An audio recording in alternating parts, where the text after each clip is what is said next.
Hello friends, welcome to market updates. आज हम बात करते हैं एक ऐसे स्टॉक के बारे में जो काफ़ी स्मॉल कैप है और जिसका ग्रोथ पोटेंशियल काफ़ी अच्छा है।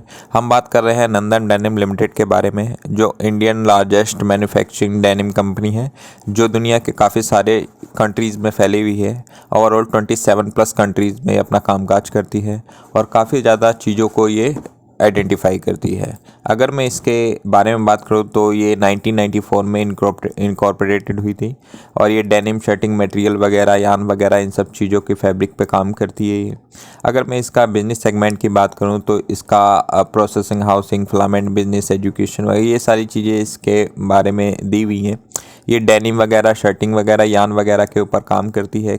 ये हर तरीके की डेनिम वगैरह बनाती है, शर्टिंग बनाती है, यान में कॉटन वगैरह, ये सारी चीज़ें इसके कामकाज करती है इसका। अगर मैं इसकी क्लाइंटली की बात करूँ तो काफ़ी अच्छे इसके क्लाइंट हैं, जैसे मुफ्ती वगैरह, जूडियो, मिंत्रा, मैक्स, जो काफ़ी ज़्यादा फेमस हैं, ये ऐसे क्लाइंट्स हैं इसके। तो इसका बिजनेस मॉडल काफ़ी अच्छा लगता है। आने वाले टाइम में काफ़ी ज़्यादा अपने आप को आगे ले जा सकती है। तो नंदन डेनिम की बात करूं तो ये मार्केट कैप इसका 793 करोड़ का है, जो अभी काफ़ी स्मॉल कैप है ये कंपनी। करंट प्राइस इसका 5 रुपये 50 पैसे चल रहा है और हाई इसने लगाया 7 रुपये 35 पैसे का और लो लगाया है 2 रुपये 60 पैसे का। अगर मैं स्टॉक पी की बात करूँ तो 15 रुपये 4 पैसे का इसका स्टॉक पी है। ROC इसका 11 रुपये 5% है। बुक वैल्यू इसकी 4 रुपये 17 पैसे है। ROE 7.71 पैसे है। डिविडेंड टिल्ट इसने अभी तक नहीं दिया है। फेस वैल्यू इसकी 1 रुपये है, क्योंकि इसने अभी हाल ही में स्टॉक स्प्लिट दिया था। अगर मैं इसके चीज़ों के बारे में बात करूं, जैसे कि क्वार्टरली रिजल्ट इसके किस तरीके के रहे हैं, तो ऑपरेटिंग प्रॉफिट सितंबर 2021 में 47.23 करोड़ था।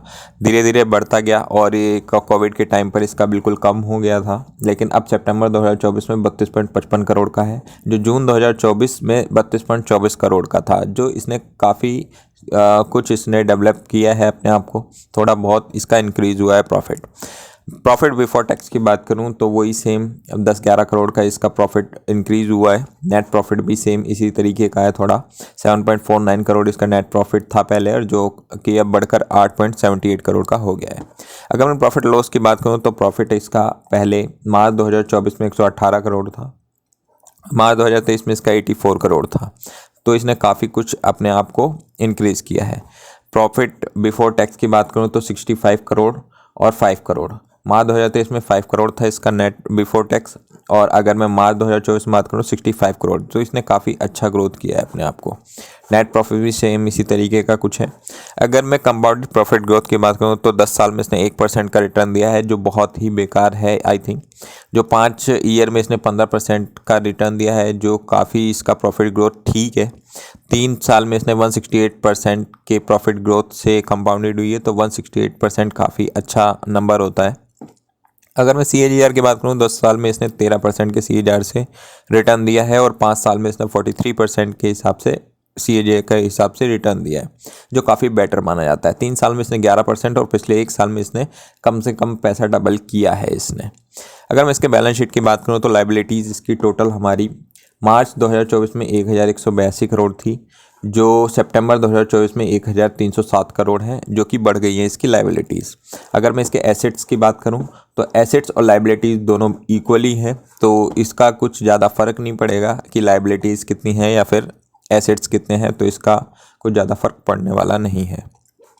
कैश फ्लो की बात करता हूं मैं, तो नेट कैश फ्लो की है। मार्च 2023 में -25% का नेट कैश फ्लो था, जो काफ़ी बेकार था। मार्च 2024 में इसने अपने आप को ग्रोथ किया है, जो काफ़ी अच्छा माना जाता है।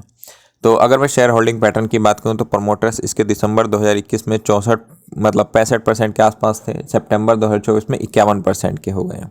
मतलब प्रमोटर्स ने अपनी होल्डिंग घटाई है, लेकिन FIIs, DIIs, गवर्नमेंट भी इस स्टॉक के अंदर वैल्यू देते हैं, जो काफ़ी एक अच्छी बात होती है। FIIs 0.57 पिछले के मुकाबले अपनी वैल्यू घटाई है इसने, लेकिन DIIs ने अपनी वैल्यू इंक्रीज़ करी है। 0.07% से बढ़ाकर इसने 1.48% की करी है। गवर्नमेंट की बात करें तो गवर्नमेंट हमेशा से 0.01% का स्टॉक लेकर चल रही है। पब्लिक की बात करें तो पब्लिक ने जून 2024 में 40% की थी, जो सितंबर 2024 में 46%, मतलब 46% के आसपास की इसकी हिस्सेदारी बढ़ गई है। तो काफ़ी अच्छा है ये स्टॉक्स, इसको नज़र में रख सकते हैं हम। ये फ्यूचर के लिए काफ़ी अच्छा है। ये बाय एंड सेल की रिकमेंडेशन नहीं है।